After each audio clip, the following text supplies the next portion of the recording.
कैसे हो आप लोग? सब बढ़िया। तो आज हम करेंगे गॉस थ्योरम और एप्लीकेशन हम लोग देखेंगे और हम लोग सीखेंगे कि कैसे और कहां पर को गॉस थ्योरम अप्लाई करी जाती है। मेरा नाम है पवन कापड़ी और बहुत स्वागत है आपका इस यूट्यूब चैनल में। तो करते हैं गॉस थ्योरम की शुरुआत।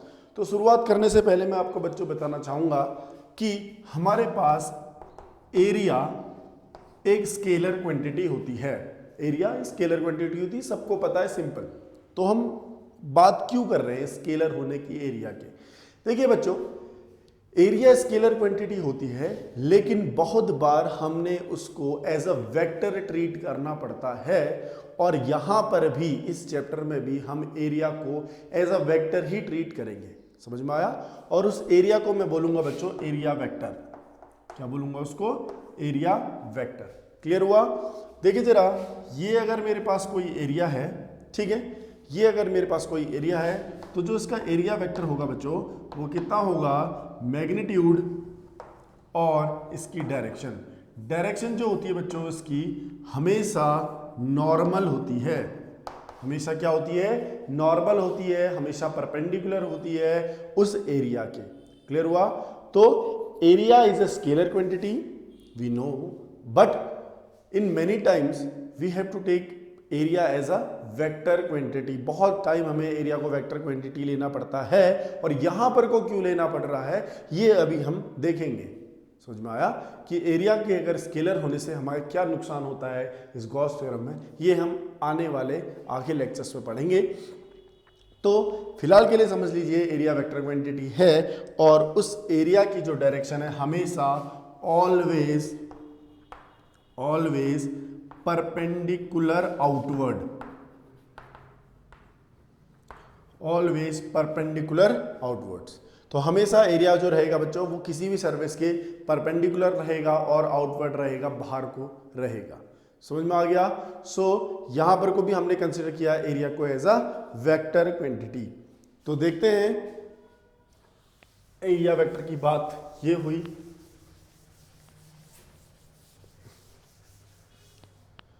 अब बच्चों देखते हैं फ्लक्स। देखिए जरा, अब आता हमारे पास एक चीज फ्लक्स या इलेक्ट्रिक फ्लक्स। देखिए इलेक्ट्रिक फ्लक्स क्या होता है? अगर मैं बोलूं एक मेरे पास ये एरिया है, तो बच्चों इस एरिया से निकलने वाली, इस एरिया से, इस एरिया, ये सपोज एरिया है और इस एरिया में अगर मैं चार्ज क्यू रख दूं, इस एरिया के अंदर क्या है? चार्ज क्यू है। तो इस क्यू से आप देखोगे कि बहुत सारी इलेक्ट्रिक फील्ड लाइंस बाहर को निकल रही हैं। समझ में आया? तो बच्चों फ्लक्स क्या बताता है हमें? फ्लक्स ये बताता है कि किसी भी सरफेस से कितनी इलेक्ट्रिक फील्ड लाइन पास हो रही हैं। समझ में आया? तो electric flux always gives the number of electric field line which are crossing the surface. Surface को क्रॉस करने वाली सारी की सारी जो इलेक्ट्रिक फील्ड लाइंस हैं उनका नंबर हमें कौन बताता है? फ्लक्स बताता है। क्लियर हुआ? सो यहां पर को बच्चों देखो, जितनी भी फील्ड लाइंस पास हो रही हैं तो हम बोलेंगे कि उतना ही फ्लक्स है। अब एक क्वेश्चन आता है कि भाई इलेक्ट्रिक फील्ड लाइंस तो इमेजिनरी है, वो तो हमें दिखती नहीं है। समझ में आया? तो हम कैसे काउंट करेंगे फ्लक्स को? क्लियर? तो बच्चों जो फ्लक्स होता है दैट इज फाई से हम लोग डिनोट करते हैं इस फ्लक्स को।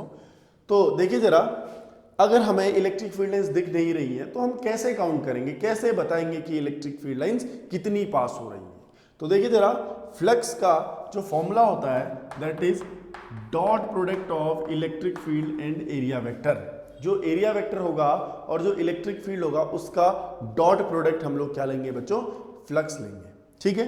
अगर इस डॉट प्रोडक्ट को मैं सॉल्व करूं तो E D S cos of theta, E D S cos of theta is the flux. Clear? So बच्चों हम लोग यहां पर देख रहे हैं कि ई मतलब इलेक्ट्रिक फील्ड, ई मतलब इलेक्ट्रिक फील्ड, अच्छा ds मतलब एरिया। ठीक है? यहां पर को तो एरिया वेक्टर है बट यहां पर को मैंने स्केलर में लिख दिया तो एरिया हो गया। ठीक है?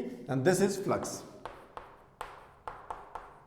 तो बच्चों देखो, कहीं पर भी अगर हम दो वेक्टर क्वांटिटी का डॉट प्रोडक्ट लेते हैं तो वो आता है स्केलर। समझ में आया? तो फ्लक्स भी कैसी क्वांटिटी है, स्केलर क्वांटिटी है। ऑल्दो ये वेक्टर क्वांटिटी को रिप्रेजेंट करती है, बताती है, बट है ये इटसेल्फ स्केलर। बच्चों इसकी यूनिट होगी, इलेक्ट्रिक फील्ड की यूनिट क्या होती है पता है आपको, सबको पता है इलेक्ट्रिक फील्ड की यूनिट क्या होती है, newton per coulomb multiplied by metre square area. तो इसकी यूनिट होगी newton metre square per coulomb. तो इसकी यूनिट आ गई हमारे पास। इलेक्ट्रिक फील्ड इलेक्ट्रिक फ्लक्स एक स्केलर क्वांटिटी में पता चल गया, और हमें यह पता चल गया कि इलेक्ट्रिक फ्लक्स होता क्या है। इलेक्ट्रिक फ्लक्स होता है कि किसी भी क्लोज्ड सरफेस से कितनी नंबर ऑफ फील्ड लाइन पास हुई, इसको हम बोलते हैं बच्चों इलेक्ट्रिक फ्लक्स। समझ में आया?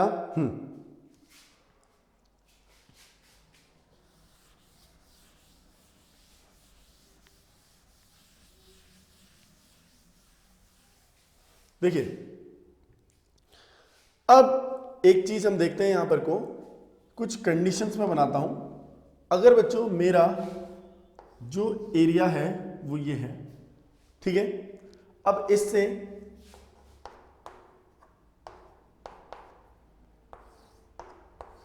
इलेक्ट्रिक फील्ड लाइन ऐसे पास हो रही है, ये इलेक्ट्रिक फील्ड लाइन से, तो बच्चों जो फ्लक्स आएगा that will be E dot A.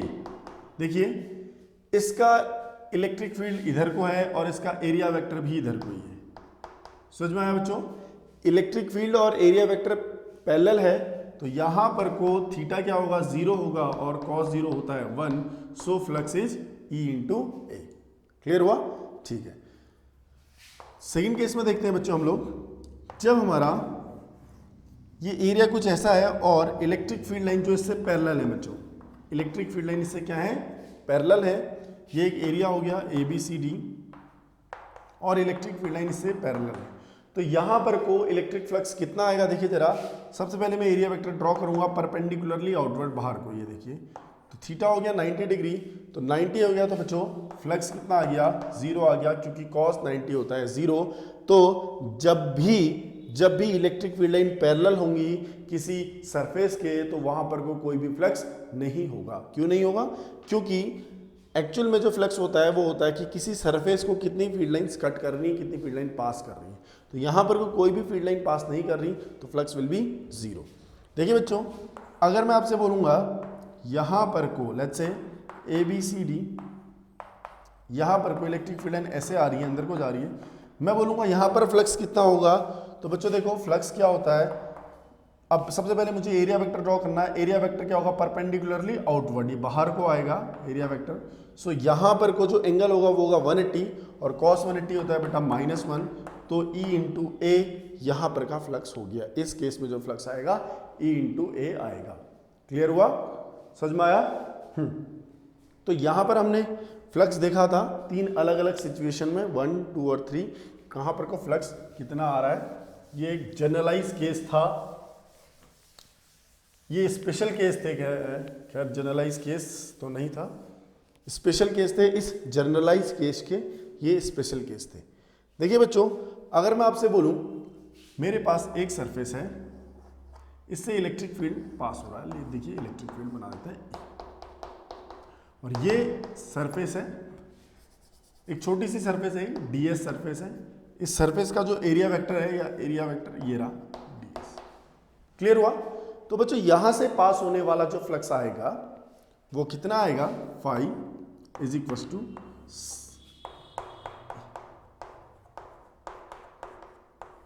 देखिए बच्चों हम क्या करेंगे, अगर मुझे किसी एक बड़े से सरफेस का फ्लक्स निकालना है, किसी एक सरफेस है मेरे पास, सपोज ये एक सरफेस है, इस सरफेस से पास होने वाला फ्लक्स निकालना है, तो बेसिकली मैं क्या करता हूं, एक स्मॉल सरफेस से फ्लक्स निकालता हूं। एक स्मॉल सरफेस मान लेता हूं एस डी एस, जिसका एरिया है, इसका एरिया वेक्टर बच्चों डी एस परपेंडिकुलरली आउटवर्ड, और इलेक्ट्रिक फील्ड कुछ भी हो, ई इलेक्ट्रिक फील्ड हो। तो बच्चों इस छोटे से सरफेस से पास होने वाला फ्लक्स निकाल लेता हूं। फिर with the help of integral calculus हम क्या करेंगे, इस पूरे बॉडी से पास होने वाला फ्लक्स निकाल लेंगे। तो यही चीज मैंने यहां पर को करी है। तो फ्लक्स जो होता है एक छोटे से एरिया से पास होने वाला फ्लक्स होगा बच्चों ये E इंटू डी एस, एक छोटे से एरिया जिसका एरिया है ds, पास होने वाला फ्लक्स इतना होगा। अगर मैं इसको इंटीग्रेट कर दूं तो ये पूरा इस बॉडी से पास होने वाला फ्लक्स निकल के आ जाएगा। क्लियर हुआ?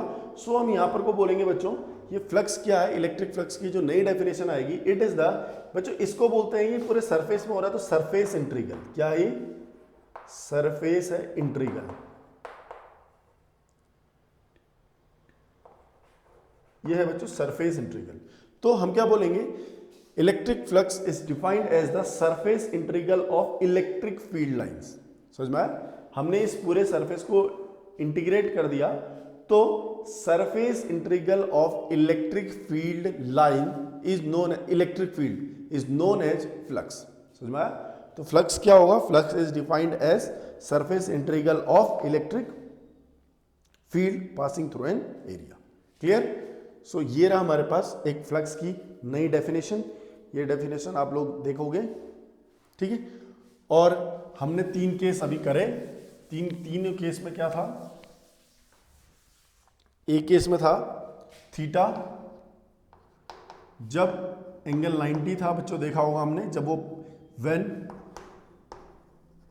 Electric field is parallel to area. जब इलेक्ट्रिक फील्ड क्या था बच्चों? पैरेलल था एरिया के, तो थीटा 90 हो गया था। ध्यान देना, बहुत लोग समझते हैं कि अगर इलेक्ट्रिक फील्ड पैरेलल है एरिया के तो थीटा 0 होना चाहिए, बट वो जो थीटा आता है बच्चों परपेंडिकुलर लाल होता है। समझ में आया? तो परपेंडिकुलर आता है। तो यहां पर को फ्लक्स कितना आ गया था? यहां पर को फ्लक्स आया था बच्चों 0। ठीक है। तो दूसरे केस में देखा था हमने थीटा, जब हमारे पास थीटा कितना था? 0 डिग्री था। थीटा 0 डिग्री था, मतलब electric field is perpendicular to area. जब हमारे पास इलेक्ट्रिक फील्ड परपेंडिकुलर था एरिया के, तो वहां पर को जो फ्लक्स की वैल्यू आई वो कितनी आई बच्चों? EA, पॉजिटिव वैल्यू आई, दैट इज पॉजिटिव। क्या आई? Positive value. थर्ड केस में देखा था हमने बच्चों, theta is equal to 180 degree था, तो वहां पर के केस में हमारे पास क्या आया? फ्लक्स कितना आया बच्चों? -EA आया। So flux is negative value of flux निकल के आई तीनों केस में। क्लियर हुआ? तो ये तो कुछ केस थे हमारे पास। सो अब आगे बढ़ते हैं। अब बात करते हैं बच्चों हम गॉस थ्योरम की, जो हमने लिखा है वो चीज क्या है, देखते हैं जरा।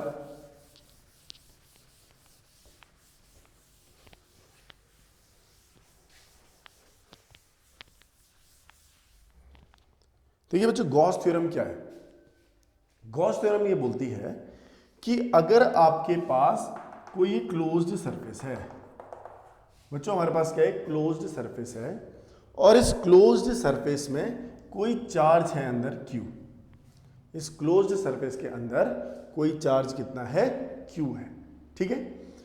तो क्या होगा? ये चार्ज क्या करेगा? कुछ फील्ड लाइंस को बाहर ऐसे भेजेगा, क्योंकि पॉजिटिव चार्ज है तो पॉजिटिव चार्ज हमेशा फील्ड बाहर को आती है, तो ये बाहर को आ गई। तो बच्चों जो इससे फ्लक्स पास होगा, जो इससे फ्लक्स पास होगा, हमको ज्यादा निकालने की जरूरत नहीं है। गॉस थ्योरम ये बोलती है जो भी बच्चों इससे फ्लक्स पास होगा वो कितना होगा?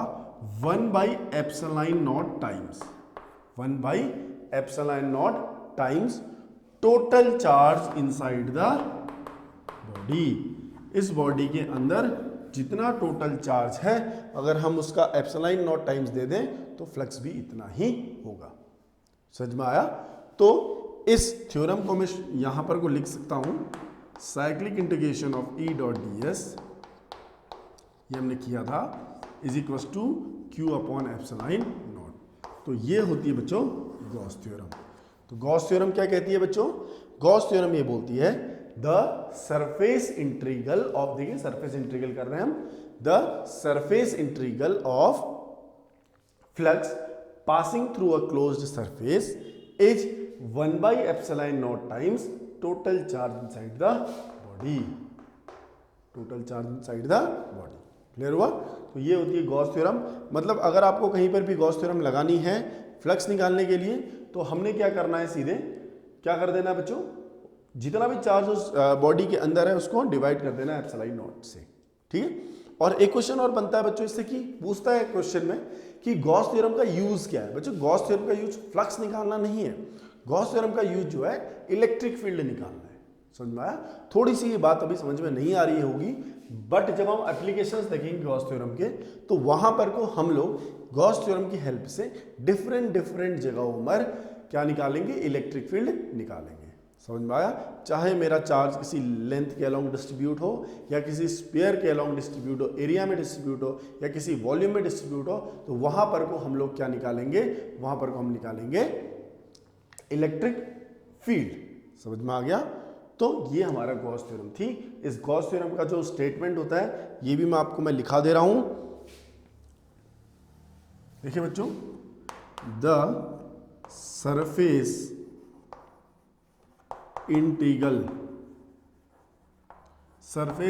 ऑफ किसका सरफेस इंटीग्रल है बच्चों? इलेक्ट्रिक फील्ड का। Electric field, the surface integral of electric field passing through a closed surface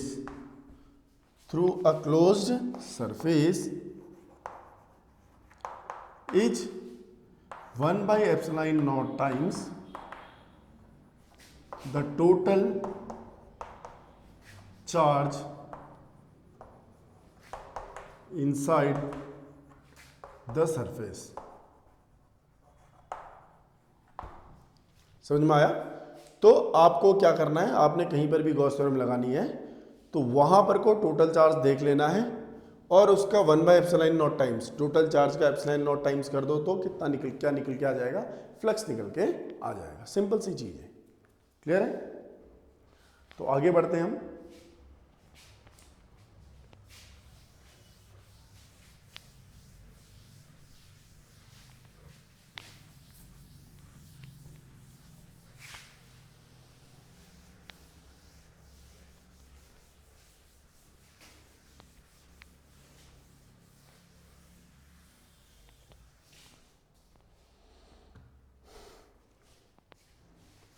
तो बच्चों देखो, इसका प्रूफ हम लोग देखते हैं, प्रूफ ऑफ गॉस थ्योरम देखते हैं।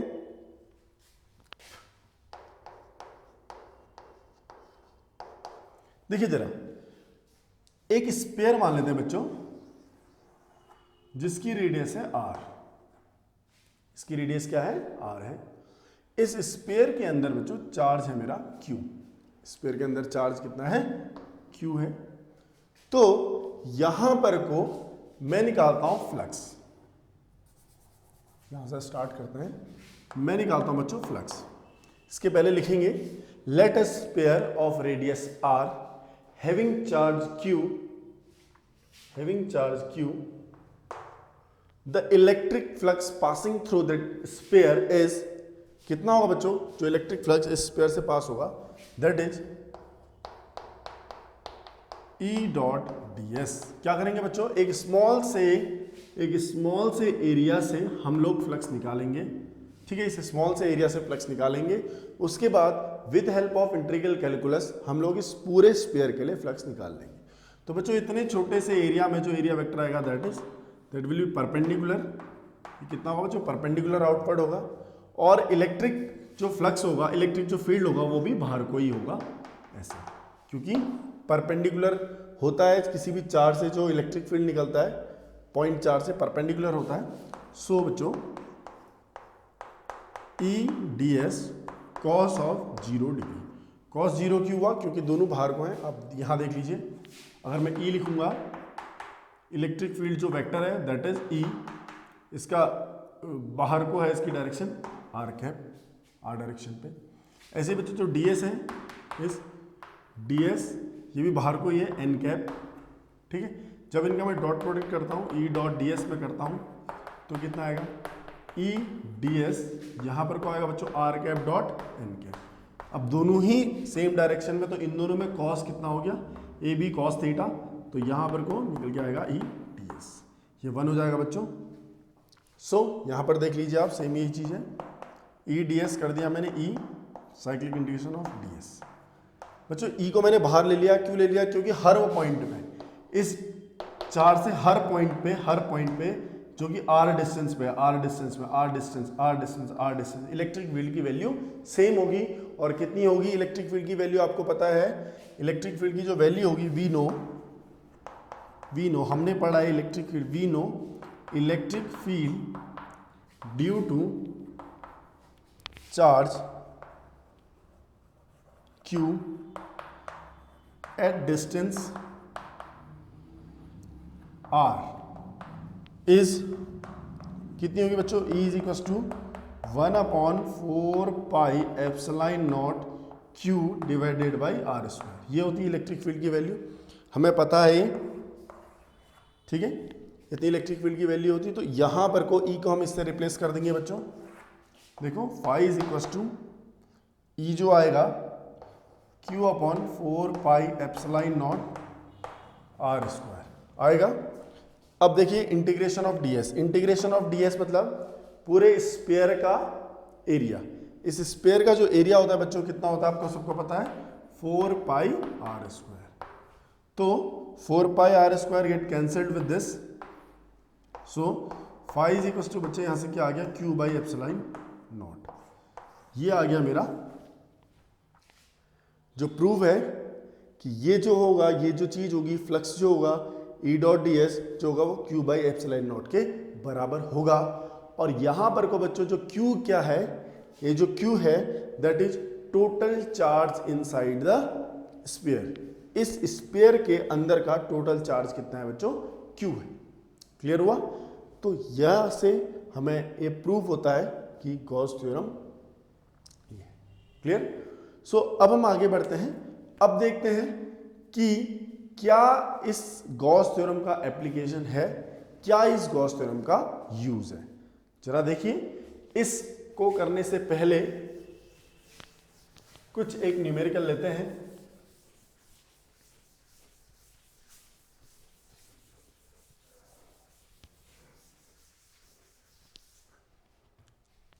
तो बच्चों हमको गिवन होगा कि एक इलेक्ट्रिक फील्ड है 2i cap plus 3j cap plus k cap, ये इलेक्ट्रिक फील्ड है। और ये इलेक्ट्रिक फील्ड एक एरिया 2 मीटर स्क्वायर से पास हो रहा है। हमें क्वेश्चन में आएगा बच्चों, ये इलेक्ट्रिक फील्ड इस एरिया से पास हो रहा है और ये जो एरिया है बच्चों, ये एरिया है पैरेलल XY एक्सिस के। समझ में आया? ये जो एरिया है ये पैरेलल है XY एक्सिस के। क्लियर? सो बच्चों यहां पर को हम फ्लक्स निकालेंगे तो फ्लक्स क्या होता है आपको पता है, E डॉट डी एस। ठीक है ना? तो E ये सारा वेक्टर्स में है, 2i के प्लस 3j के प्लस k के डॉट 2। तो बच्चों देखिए जरा, अगर ये मेरा एरिया जो है XY एक्सिस में है, अगर ये XY एक्सिस में एरिया है, ये y ये x, तो बच्चों जो इसका परपेंडिकुलर वेक्टर होगा वो कहां को होगा, z डायरेक्शन पे। समझ में आया? z डायरेक्शन में क्यों होगा? क्योंकि ये हमेशा एरिया वेक्टर क्या होता है, परपेंडिकुलर होता है। तो XY एक्सिस के परपेंडिकुलर क्या है, z। तो वो एरिया वेक्टर कौन से प्लेन में होगा, z प्लेन में। तो हमने इसको लिख दिया k कैप। समझ में आया? तो बच्चों यहां से जो फ्लक्स निकल के आ रहा है तो ये k कैप से मल्टीप्लाई 2 आ गया। सिंपल था। तो इसकी यूनिट क्या लिखी है बच्चों, अभी बताई थी, Newton metre square per coulomb. तो ये आ गया निकल के फ्लक्स। क्लियर हुआ? अगर इस टाइप का आपके पास कोई भी क्वेश्चन आए तो आप इसमें कर सकते हो। अगर इन दोनों में एंगल आए तो आप एंगल तो इजीली लगा सकते हो cos थीटा लगा के। बट अगर ऐसा कुछ आए, एरिया ये है और इसके प्लेन के पैरेलल है, तो आप इस एरिया को भी वेक्टर के फॉर्म में ट्रीट करके लिख सकते हैं। क्लियर हुआ बच्चों?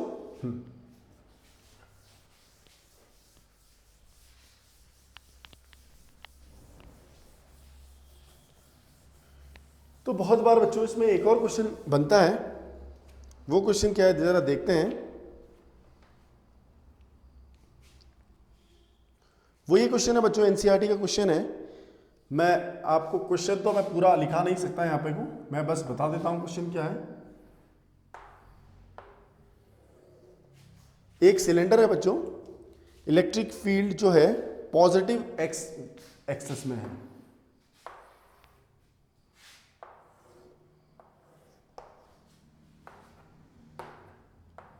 दिस इज एक्स एक्सिस, ये वाई एक्सिस होगी, ये जेड एक्सिस होगी, ये नेगेटिव एक्स एक्सिस होगी।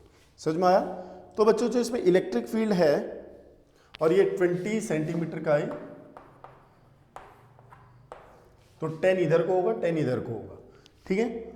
और जो इसमें इलेक्ट्रिक फील्ड निकल के आ रही है, यहां पर को जो इलेक्ट्रिक फील्ड है वो है E is equal to 200 i cap.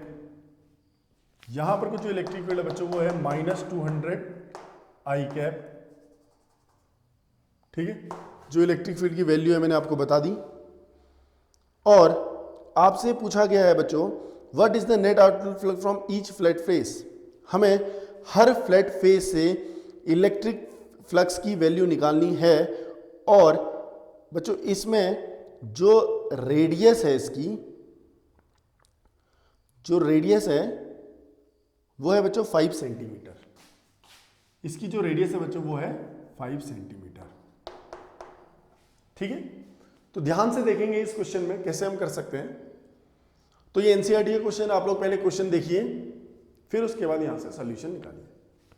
देखिए बच्चों, यहां पर को इलेक्ट्रिक फील्ड जो आ रही पॉजिटिव आ रही, मींस इलेक्ट्रिक फील्ड यहां को है 200, इधर को एक्स एक्सिस में, और यहां पर को नेगेटिव है, तो इलेक्ट्रिक फील्ड की डायरेक्शन जो होगी यहां को होगी 200। सो बच्चों मैं सबसे पहले एक काम करता हूं, फ्लक्स निकालता हूं राइट हैंड, इस फेस से निकालता हूं, जो राइट फेस है इससे फ्लक्स निकालता हूं। क्लियर हुआ? तो बच्चों फ्लक्स जो होगा वो होगा E ds cos of theta. So electric field उस डायरेक्शन में मैग्नीट्यूड 200 है। एरिया जो है बच्चों पाई आर स्क्वायर, आर मतलब 5 सेंटीमीटर, 5/100 मीटर में कन्वर्ट कर देते हैं स्क्वायर। अब देखिए बेटा, पाई आर स्क्वायर एरिया हो गया, इलेक्ट्रिक फील्ड हो गई 200, और 200 जो गिवन है बच्चों न्यूटन पर कूलम में ही है। सो यहाँ पर को हमें चेंज करने की जरूरत नहीं है, न्यूटन पर कूलम में है, न्यूटन पर कूलम में है 200 न्यूटन पर कूलम। देखिए बच्चों, तो हमारे पास जो फ्लक्स निकाल के आ गया वो आ गया इतना, ठीक है। और यहाँ पर को जो कॉस थीटा होगा, देखिए इलेक्ट्रिक फील्ड भी इसी डायरेक्शन पे है और एरिया वेक्टर भी इसी डायरेक्शन पे है। जो थीटा होगा वो 0 होगा और कॉस 0 कितना होता है 1 होता है।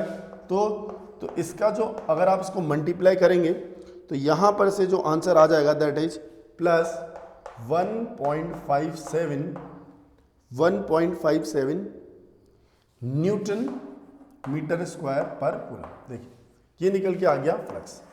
फ्लक्स एक स्केलर क्वांटिटी है, तो यहाँ पर कोई डायरेक्शन होगी नहीं इसकी। तो बच्चों राइट से आ गया। अब देखते हैं लेफ्ट से कितना फ्लक्स आता है, इस फेस से कितना फ्लक्स आ रहा है। देखिए जरा 5 लेफ्ट। देखिए इलेक्ट्रिक फील्ड इसमें कांस्टेंट है, लेफ्ट से जो फ्लक्स आएगा बच्चों वो भी सेम आएगा, E डॉट ds, या सिंपल में लिखता हूं E ds cos of theta. देखिए बच्चों इलेक्ट्रिक फील्ड इधर को है, समझ में आया, इधर को, तो ये चीज आ गई इलेक्ट्रिक फील्ड। क्लियर? कितनी है 200 है, मल्टीप्लाई एरिया जो वेक्टर है बच्चों वो भी कितना है पाई आर स्क्वायर आ गया, कॉस थीटा भी देखिए इलेक्ट्रिक फील्ड भी इधर ही है, एरिया वेक्टर भी इधर ही है, तो cos theta will be 0 and cos 0 is 1।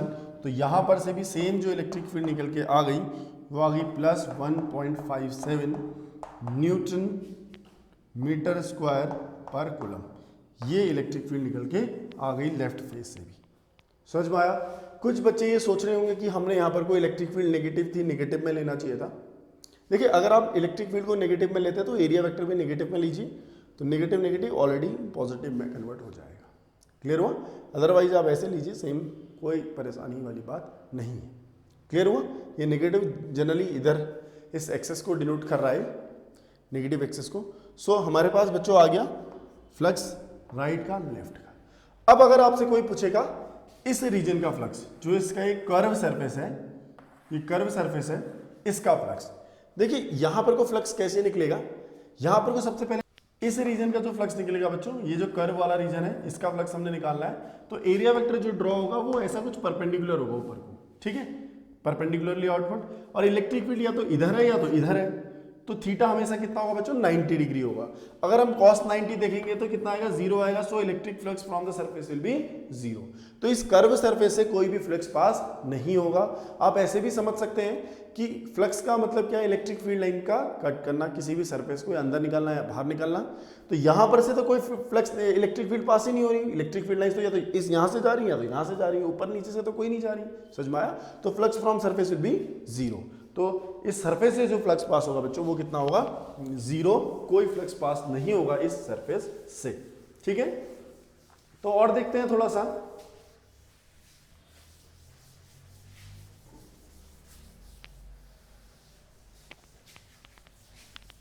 इसके बाद हम लोग देखेंगे कि टोटल फ्लक्स इस से कितना पास हुआ। देखिए मैंने पूरा इरेज तो कर दिया, बट आप लोग प्रीवियस करके देख लीजिए।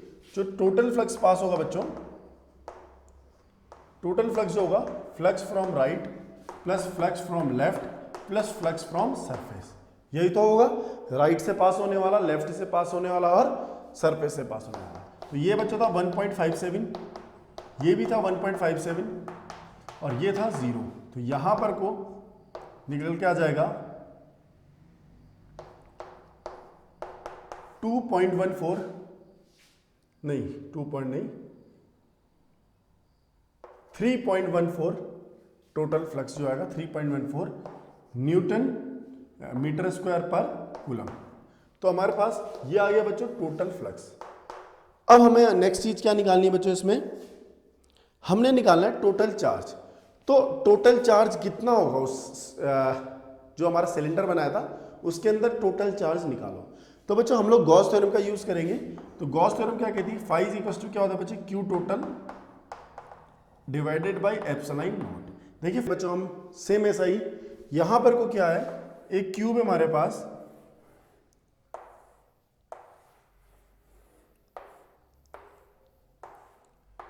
ये बच्चों क्यूब है और ये क्यूब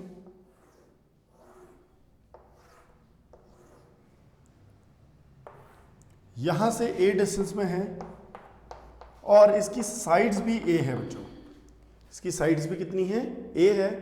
और आपको जो इलेक्ट्रिक फील्ड की वैल्यू दे रखी है, this electric field is 100 x I cap.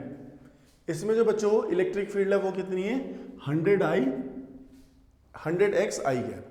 तो आपको जो फ्लक्स निकालना है, सबसे पहले इस सरफेस से निकालना है, इस सरफेस से निकालना है, ठीक है बच्चों। तो मैं इसको कह देता हूं एल सरफेस, इसको कह देता हूं आर सरफेस, इसको कह देता हूं टॉप सरफेस, इसको कह देता हूं बॉटम सरफेस, ठीक है। देखिए बच्चों सबसे पहले हम जो फ्लक्स निकालेंगे वो निकालेंगे फ्रॉम राइट लेफ्ट सरफेस।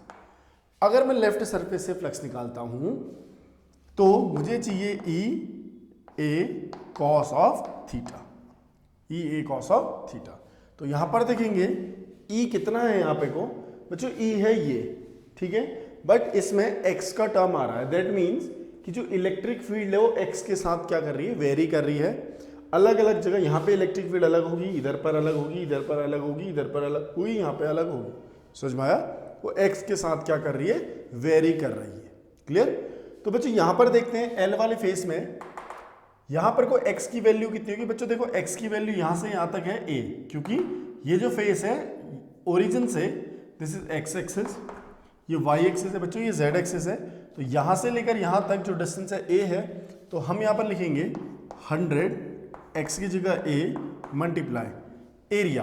तो बच्चों इसका एरिया कितना है, इस फेस का एरिया कितना है, अगर इसका ए साइड ए है तो ये स्क्वायर है, तो यहां पर को जो होगा ए स्क्वायर होगा। और कॉस थीटा, कॉस थीटा होता है बच्चों एरिया वेक्टर। एरिया वेक्टर क्या होगा, परपेंडिकुलरली आउटवर्ड। देखिए बाहर को होगा परपेंडिकुलरली आउटवर्ड। इलेक्ट्रिक फील्ड जो है बच्चों आई कैप पॉजिटिव डायरेक्शन पे है, तो इधर को है, तो theta will be cos 180, cos 180 is -1, so minus 100 is cube. तो ये होगा बच्चों फ्लक्स लेफ्ट से। समझ में आया? ऐसे अगर मैं राइट से फ्लक्स निकालूं, फ्लक्स फ्रॉम राइट, इस साइड से फ्लक्स निकालो तो यहाँ पर को क्या आएगा, ई ए कॉस थीटा। तो देखते हैं बच्चों ई कितना होगा। ई अब मैंने बताया था ई वेरी कर रहा है, तो 100। यहाँ पर को एक्स कितना होगा, देखिए बच्चों ये चीज कहाँ, ये वाला फेस कहाँ है, देखिए जब मैं यहाँ से यहाँ चलूंगा ए, फिर और आगे चलूंगा ए, तो ये वाला फेस आएगा। देखिए जरा थोड़ा सा इसको एज्यूम कीजिए कि जब भी मैंने यहाँ पर कोई एक क्यूब रखा हुआ है तो पहले में ये वाला डिस्टेंस आएगा, ए दूरी पर ये वाला फेस आएगा, उसके बाद फिर ए चलूंगा तो तब ये वाला आएगा। तो यहाँ पर को हो जाएगा बच्चे, जो एरिया होगा सॉरी एक्स होगा वो होगा 2a, क्योंकि यहाँ से यहाँ है फिर ए तो 2a, एरिया वही ए स्क्वायर कॉस थीटा। देखिए जरा इस फेस में इलेक्ट्रिक फील्ड कहाँ होगा बच्चों, बाहर को है, आई कैप दिया है, एरिया वेक्टर भी हमेशा परपेंडिकुलरली आउटवर्ड, तो यहाँ पर को कॉस कितना होगा, 0 होगा, कॉस 0 होता है 1, सो यहाँ पर को आएगा 200 ए क्यूब। तो जो बच्चों फ्लक्स राइट में आएगा that is 200 A cube. Clear हुआ। और इस सरफेस से फ्लक्स कितना आएगा, 0, क्योंकि यहाँ तो इलेक्ट्रिक फील्ड है ही नहीं। आप देख लीजिए अगर मैं एरिया वेक्टर यहाँ ड्रॉ करूँ तो इलेक्ट्रिक फील्ड एक्स एक्सिस में है, तो एंगल इज 90 और कॉस थीटा 0। ऐसे ही नीचे देखिए इलेक्ट्रिक फील्ड यहाँ है, एरिया वेक्टर नीचे, तो 90 होगा ना। सामने वाली फेस पे और पीछे वाली फेस पे भी कोई भी फ्लक्स नहीं होगा, सिर्फ इन दोनों फेस पे फ्लक्स होगा। तो बच्चों टोटल जो फ्लक्स होगा that will be, total flux होगा phi right plus phi left. तो हम देखेंगे यहां से इन दोनों को सॉल्व करेंगे तो 100 ए क्यूब आ जाएगा। तो फ्लक्स कितना आ गया बच्चों, 100 ए क्यूब, प्लस का आएगा ये, phi total will be plus 100 A cube. ठीक है, तो फ्लक्स इतना आ गया बच्चों, हमें पता है। उसके बाद अगर हमसे पूछता है ये कि कितना इसमें चार्ज होगा, तो हम लोग गॉस थ्योरम लगाएंगे, phi is equal to Q upon epsilon naught. तो बच्चों यहाँ से क्यू कितना आ जाएगा, 100 ए क्यूब एप्सिलॉन नॉट, 100 ए क्यूब एप्सिलॉन नॉट। क्लियर हो गया। तो ये क्वेश्चन भी आ सकता है आप पे, इस क्वेश्चन की भी प्रैक्टिस कीजिए। ऐसे क्वेश्चंस कुछ हैं अभी हमारे बुक में, तो इजीली आपको मिल जाएंगे। अगर आपको ऐसे क्वेश्चन नहीं मिल रहे तो आप मुझे बताइए, मैं आपको प्रोवाइड करवाऊंगा। अब बच्चों एक और क्वेश्चन है हमारे पास कि इस क्वेश्चन में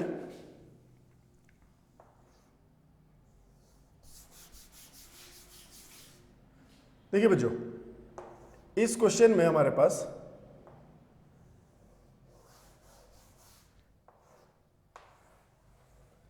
एक क्यूब है, एक स्क्वायर है, जिसकी साइड ले लेते हैं ए, इसकी साइड ए है, और यहां से a/2 डिस्टेंस में, कितने डिस्टेंस में, a/2 डिस्टेंस में एक चार्ज रखा है मैंने, मान लीजिए Q कूलम।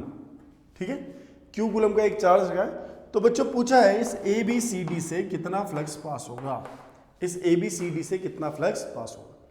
तो यहां पर कोई दिक्कत ये है बच्चों, हम लोग इसमें गॉस थ्योरम डायरेक्टली नहीं अप्लाई कर सकते। क्यों नहीं अप्लाई कर सकते, क्योंकि गॉस थ्योरम जब भी हम अप्लाई करेंगे तो हमारे पास एक क्लोज्ड सरफेस होनी चाहिए। अगर हमारे पास क्लोज सरफेस नहीं हुई तो हम लोग गॉस थ्योरम अप्लाई नहीं कर पाएंगे। तो सबसे पहले इस सरफेस को हम क्लोज करेंगे। अब कैसे क्लोज करते हैं बच्चों, अगर हमारे पास ये सरफेस क्लोज नहीं है तो हम एक इमेजिनरी सरफेस बनाते हैं जिसको बोलते हैं गॉसियन सरफेस। क्या बोलेंगे, गॉसियन सरफेस। देखिए जरा बच्चों, जरा यहां पर को देखते हैं, इसी क्वेश्चन को मैं यहां पर कर रहा हूं, थोड़ा सा अंडरस्टैंडिंग आपकी अच्छी डेवलप होगी। देखिए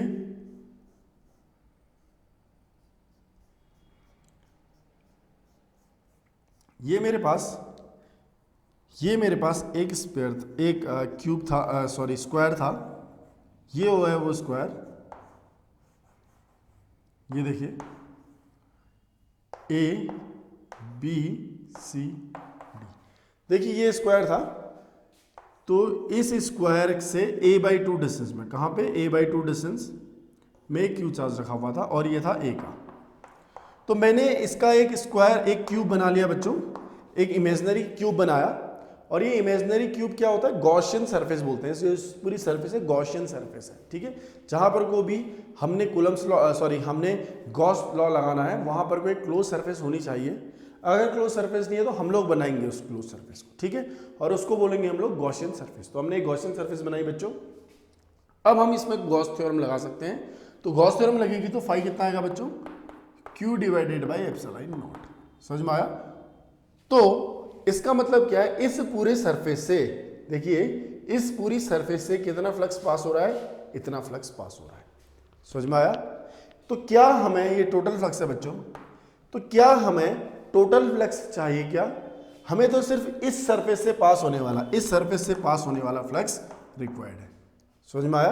अब यहां पर को हमने सबसे पहले तो बात आती है कि हमने यहाँ पे को ये एक क्यूब ही ड्रॉ क्यों किया, क्योंकि एक स्क्वायर की जब सिमेट्री लेते हैं तो वो एक क्यूब आता है, ठीक है। तो इसकी सिमेट्री लेके हमने क्यूब बनाया, अदरवाइज हम दूसरा सिलेंडर बना सकते थे। अगर लाइन चार्ज होता तो हम लोग सिलेंडर बनाते, अभी देखेंगे हम आगे। तो बच्चों अगर इस सरफेस से मुझे फ्लक्स निकालना है, देखिए ये फ्लक्स तो इस पूरे क्यूब से पास होगा, पूरा क्यूब मतलब 6 साइड्स, ठीक है, 6 सरफेसेस। समझ में आया? 6 सरफेसेस होंगी, 6 सरफेस होती है, तो इतना आता है। तो मुझे सिर्फ एक सरफेस से चाहिए, तो एक सरफेस से चाहिए phi A B C D is equal to कितना होगा बच्चों, q by epsilon naught divided by 6। तो अगर मैं 6 से डिवाइड कर दूंगा तो हमारे पास इस वाले क्यूब से, इस वाले स्क्वायर से फ्लक्स निकल के आ जाएगा। क्लियर हुआ? तो यहां इस वीडियो में फिलहाल इतना ही, हम लोग नेक्स्ट वीडियो में देखेंगे